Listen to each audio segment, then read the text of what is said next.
My love for this park it goes without words. Spent a lot of time here growing up. This place holds a lot of memories. It's beautiful. This is Rotary Park in Merritt Island, Florida. It's gorgeous. When I was a kid, all the schools used to play all their soccer games and whatnot here in the field, and then they renovated it, tore up the whole park ground, and put in new lane grass and added a whole new track to it, tore down the old playground set area that was made out of tires and tire swings and tire tunnels. It was such a 90s park. And they built a whole new jungle set and everything, and this place is special. It really is.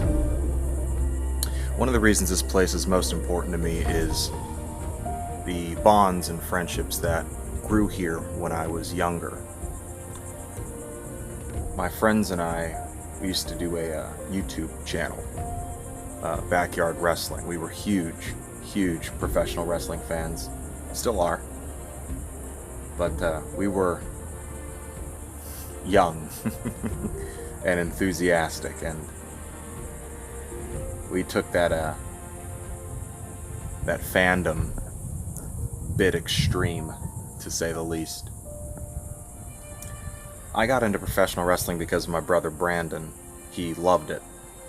Went to all the old TNA shows, the Total Nonstop Action Wrestling shows over at Universal Studios all the time, and he always watched WWE. Huge John Cena fan growing up, and Rey Mysterio, Kurt Angle. He loved it.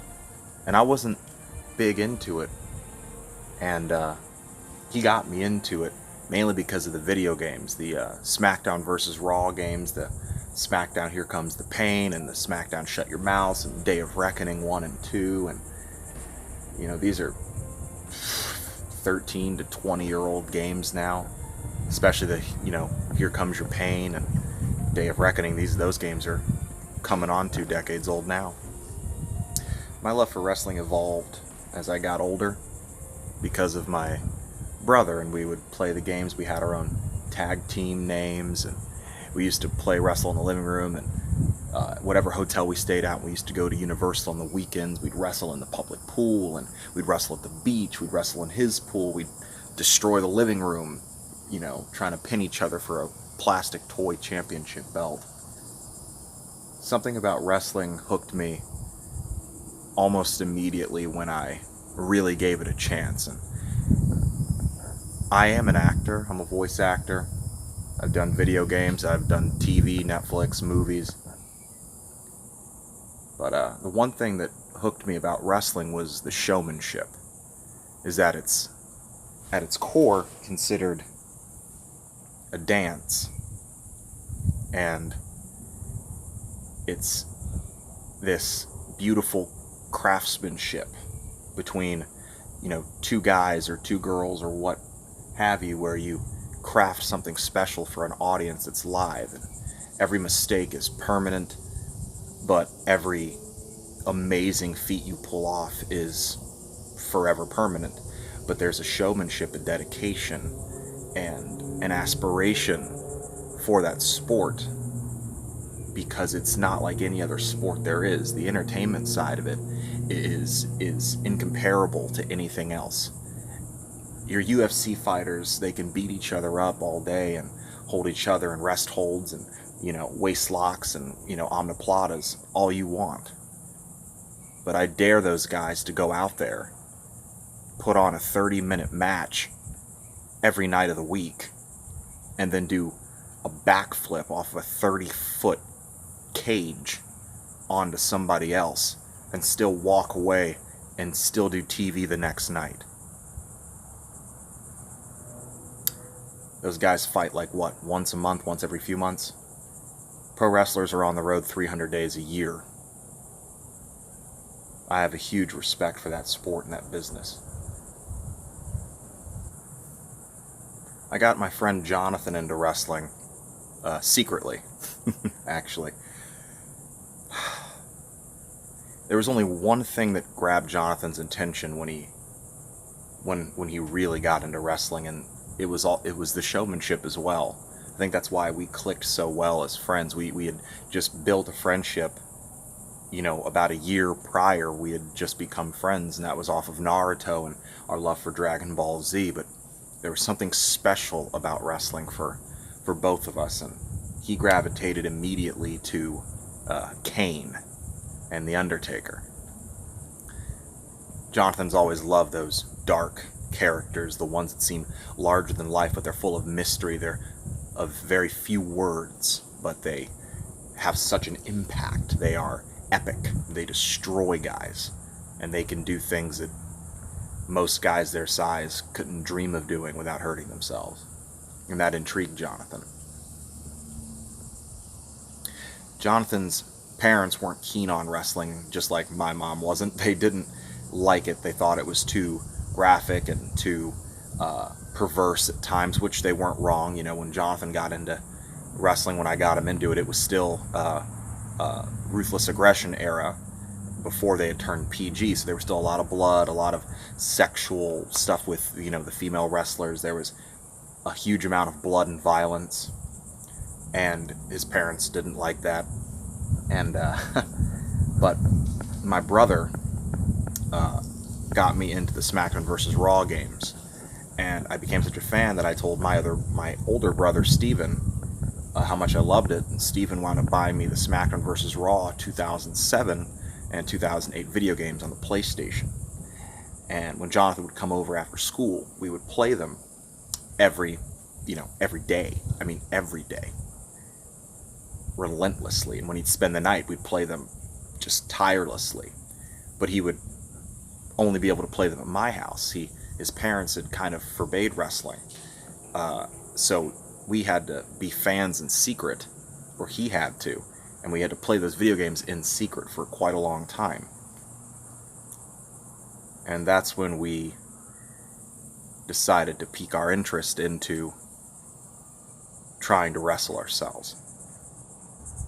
When we attempted to start wrestling ourselves, it wasn't about a YouTube channel or anything like that. We just wanted to see if we could do it. I mean, you're talking about two kids here, and me at the time, I was 12, and Jonathan is 2.5 years older than I am. And so, and Jonathan is a big guy. I mean, he's a massive dude. Even as teenagers, as children, he was the biggest kid I knew. At 15 years old, Jonathan was 6'3". He's about 192 pounds. That's a big guy. It's a big kid. And I was 5'6", 5'7", and I was 12, turning 13 years old. And so we had established that Jonathan would be the powerhouse guy. I'd be the high flyer, the brawler. And we kind of just started practicing. We'd take any secret chance we could. I'd go over to his house and help him do his chores while his parents were out. And while we were mowing the lawn or edging the grass or trimming the trees, we'd take little breaks where for 20, 30 minutes, we'd beat the shit out of each other trying new moves. He would do Edge's spear tackle on me, the tombstone pile driver.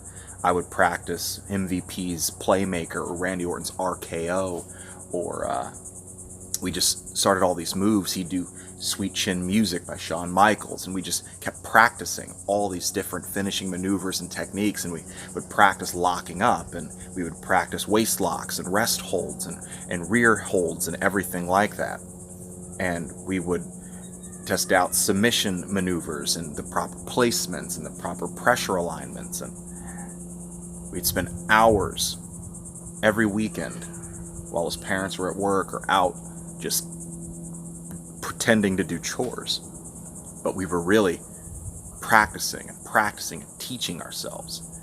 And we'd go swimming in his pool, and we'd start practicing the crazier, harder moves to pull off in the pool, because we knew if we could get the formation of those moves down, while we had something to cushion us like water, we could eventually take them back into the backyard or his front yard and we could do them there, or we could do them at my house.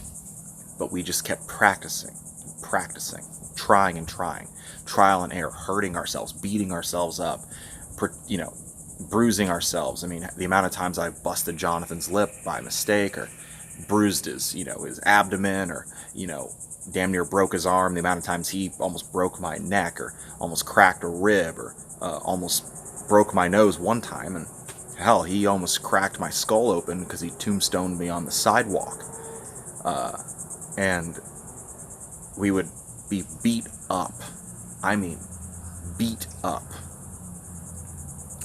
And we loved every second of it. No matter how much we were hurt or bruised or bleeding, we'd keep trying. And you're talking about two young kids here, two young men.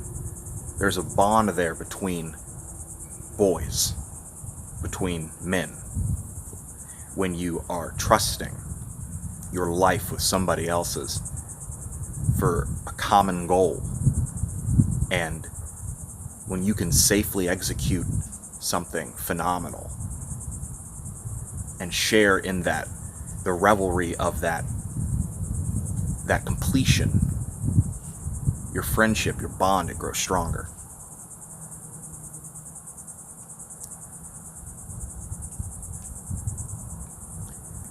I remember when the first time we did a full match that we rehearsed, just he and I. We spent, I want to say, 3 weekends rehearsing a match, maybe 1 to 2 hours. We ran this match down over and over and over and over and over again for hours. Every detail, every move, every, imaginary crowd pop, every flip, every slam, every pin break, every pin fall. Tirelessly, we worked on this match. And we worked on it forever, just so that we could pull the match off in front of some of the kids that lived on Jonathan Street in his neighborhood. Some of the other kids around our age. They would stop by in the front yard while we practiced, and they would watch us practice these moves while they were going in and out of the cul-de-sac. And for us, we didn't care how big the audience was. We just wanted somebody to see. We just wanted somebody to see how much we loved this. And when we finished, they said that was really cool, or that was awesome, or they laughed. But we didn't care. We were proud of what we had done, what we had made together. And that's why I love wrestling. It doesn't matter what anybody else thinks. It matters what you think. It matters that at the end of that match, when the 3 count finishes, and that bell rings, or that imaginary bell rings, or whatever, you're proud of the thing that you made. That's really special. As time passed, we brought a couple other people into the fold of our little group, and we decided to start a YouTube channel. We called it MJMWF, the Monte, John, and Mike Wrestling Federation. I'll speak briefly on Mike because there's some water that is definitely not under the bridge there. I will give Mike some praise for his size, especially when we were teenagers. He's about 220 pounds, and he ate junk food. We all did, but he ate his fair share. Probably the most athletically gifted person I'd ever met at that time in my life. For his size, he was good at baseball. He was tremendous at football. He was one of the best bowlers I've ever seen. I've never seen anybody bowl 3 perfect games in a row. I've never seen anybody run as fast as him at his size. And when he wrestled with us, he instantaneously had a knack for it.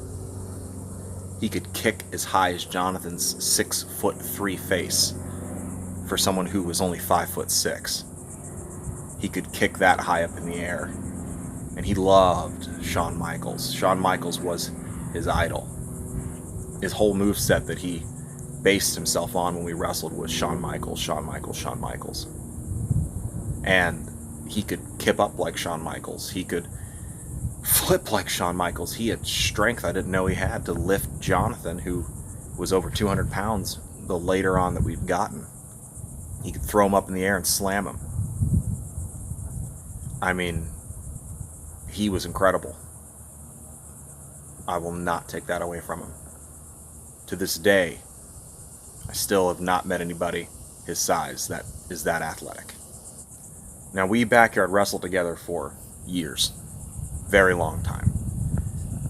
From the time I was 12 to I think the time about 19 years old, 20, we wrestled. Jonathan and I didn't talk for a couple years. There was unfortunately an argument, a fight that happened that ultimately stemmed from nothing.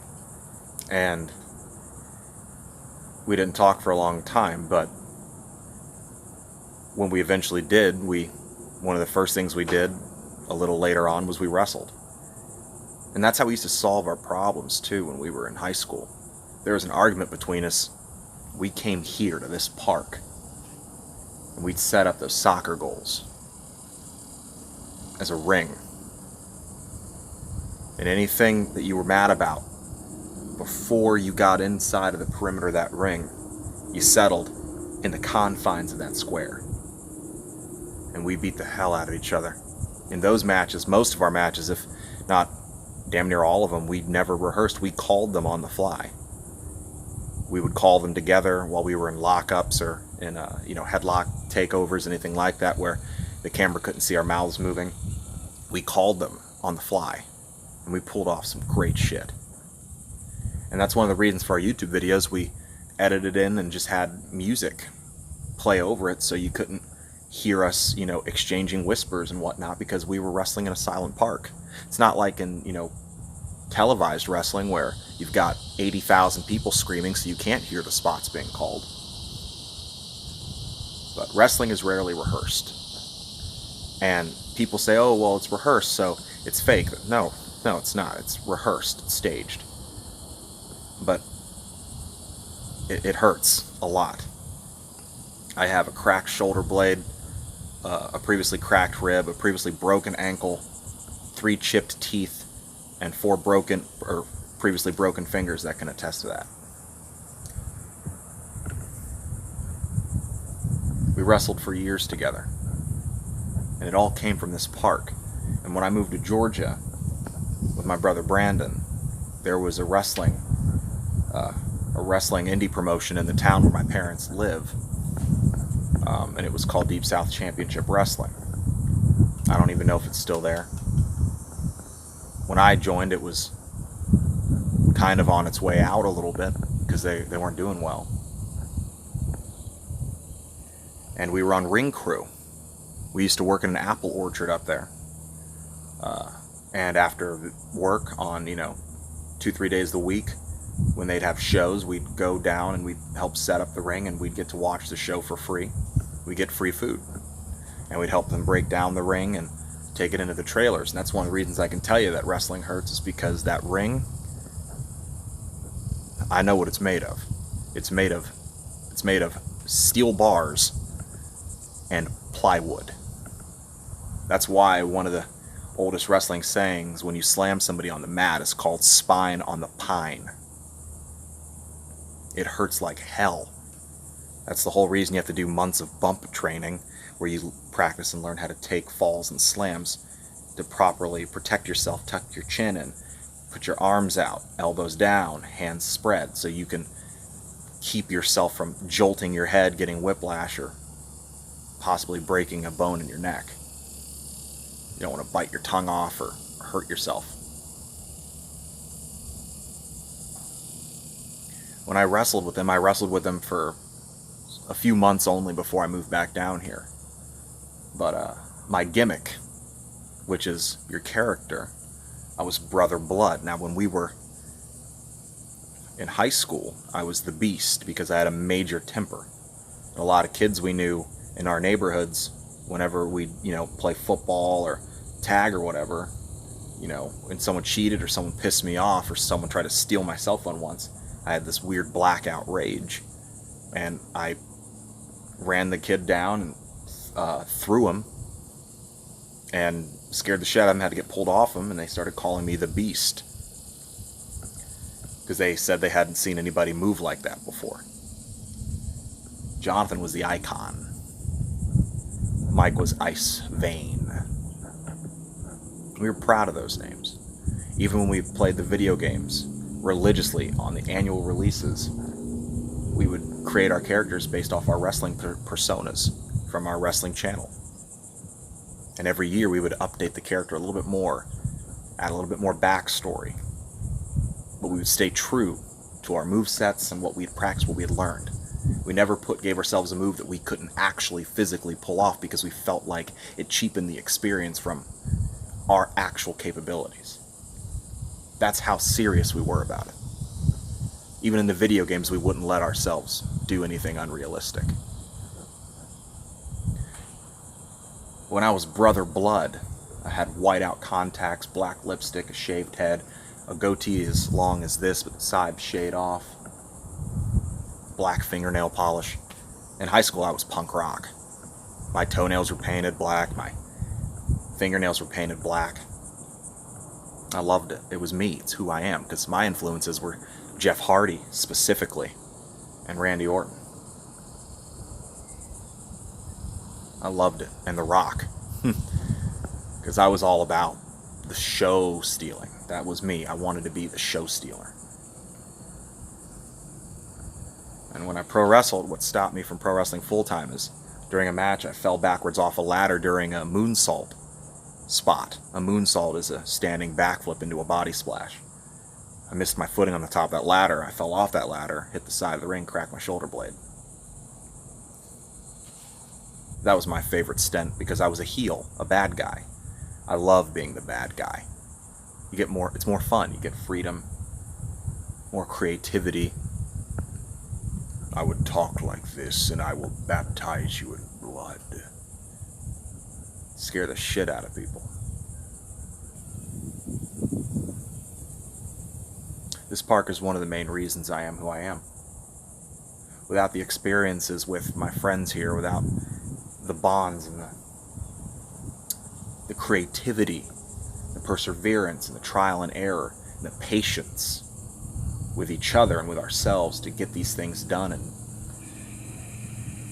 I wouldn't be who I am without those experiences, because they taught me how to be myself and not care who's watching, and how to share a bond with people, because even though Mike and I are not friends anymore, and Jonathan and Mike sure as hell are not friends anymore,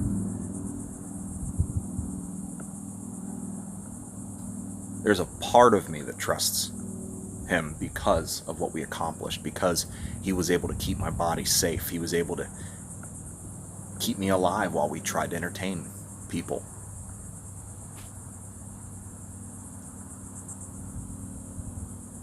Rotary Park. This is where I would like to think that I grew up.